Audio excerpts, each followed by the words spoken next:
Hello, this is Indrajeet. Welcome you to the last review. दोस्तों, आज मैं लिटरली काफ़ी खुश हूँ, सीरियसली बहुत खुश हूँ मैं आज, क्योंकि एसएसआर डेथ कंट्रोवर्सी के बाद, एसएसआर के जाने के बाद जो बॉलीवुड का लेवल बना चुके हैं ये सब लोग मिलकर, बहुत सी महान हस्तियाँ जो बॉलीवुड से 50 साल से जुड़ी हैं, वो लोग खुद बोलते हैं कि इतना बुरा हाल कभी भी बॉलीवुड का आज तक नहीं हुआ था जो आज की डेट में हो चुका है। क्योंकि सोशल मीडिया है आज की डेट में, सेम थिंकिंग के लोग बड़ी जल्दी कनेक्ट हो जाते हैं और नेगेटिविटी जल्दी स्प्रेड होती है। तो उस कारण जो बॉलीवुड का हाल आज बन चुका है वो उठना बहुत मुश्किल है। मतलब काफ़ी टाइम लग जाएगा, काफ़ी साल लग जाएंगे बॉलीवुड को दोबारा से वो मुकाम हासिल करने में।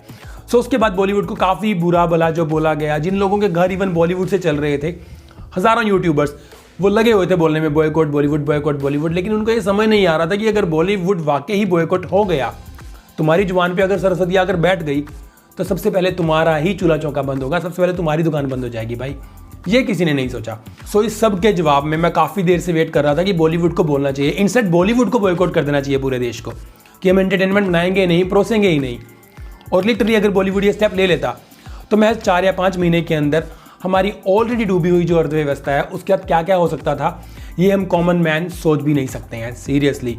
Unless we are not an economist, हमें नहीं पता कि फिर क्या क्या हो सकता था। क्योंकि बॉलीवुड एक अच्छा खासा रेवेन्यू जनरेट करता है हमारे देश के लिए। जितना टैक्स ऑलमोस्ट एक बड़ी स्टेट मिलकर पे करती है सेंटर को, उतना टैक्स सिर्फ और कुछ चुनिंदा बॉलीवुड आर्टिस्ट दे देते हैं। तो मतलब बहुत सी चीज़ें मैटर करती हैं, सिर्फ जुबान हिलाने से कुछ नहीं हो जाता। तो ऐसा मतलब बहुत कुछ है मेरे पास बोलने के लिए, जिनके ऊपर मैं बाद में आऊँगा। अब मैं वापस आता हूँ मुद्दे के ऊपर।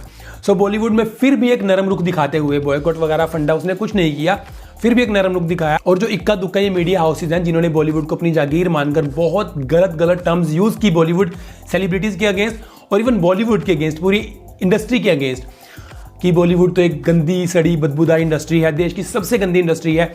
बॉलीवुड की गंदगी कोई अरब का परफ्यूम भी नहीं ठीक कर सकता, उसकी स्मेल ठीक नहीं कर सकता।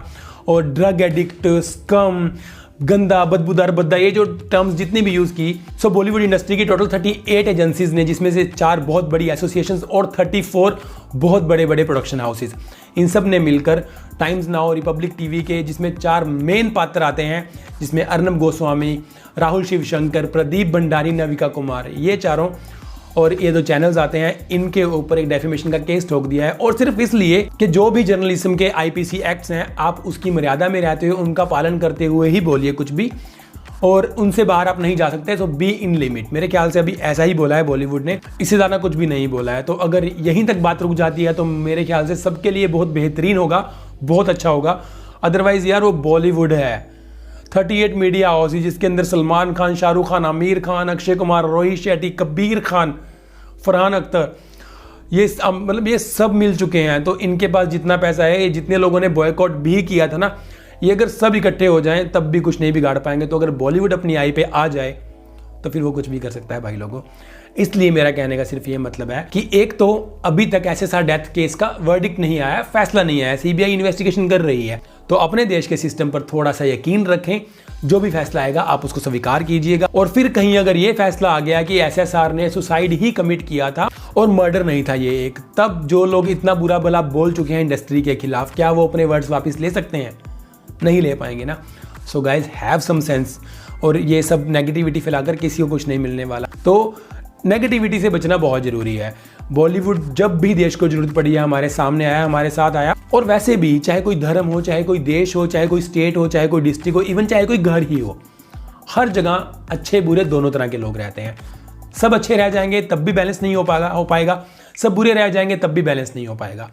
और वैसे भी राजेश खन्ना की रोटी फिल्म का एक गाना है, यार हमारी बात सुनो, ऐसा एक इंसान चुनो जिसने पाप ना किया हो, जो पापी ना हो। हम सब पापी हैं और हम सब ही ट्विटर के ऊपर जाकर #boycott Bollywood, #boycott Alia Bhatt, #boycott सड़क टू, मुझे कितने ही कमेंट्स आए हैं कि आलिया भट्ट का फोटो लगा रखा है आपने, पीछे से हटा दीजिए। आलिया भट्ट उससे पहले थी, एसएसआर केस जब हुआ है उससे बहुत पहले से यहाँ पर है। और मेरे अकॉर्डिंग ये अच्छी आर्टिस्ट है और इसलिए सिर्फ यहाँ पर है। ये इसलिए नहीं है कि आलिया भट्ट है, इम्तियाज़ अली भी यहाँ पर है, रणबीर कपूर भी यहाँ पर है, नरगिस फाकरी भी यहाँ पर है।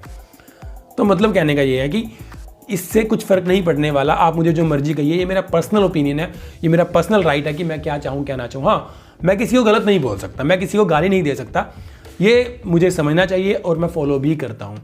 So guys, finally I am very happy कि बॉलीवुड ने स्ट्राइक बैक किया है इन सब मीडिया हाउसेस को लेकर, और हाई कोर्ट का जो भी वर्डिक्ट आए जल्दी आना चाहिए और इन सब मीडिया हाउसेस को उनकी औकात याद दिलानी जरूरी है कि हमारे संविधान के अकॉर्डिंग जो भी इनके आईपीसी एक्ट बने हुए हैं वो स्ट्रिक्टली फॉलो होने जरूरी हैं, तभी कुछ चल पाएगा।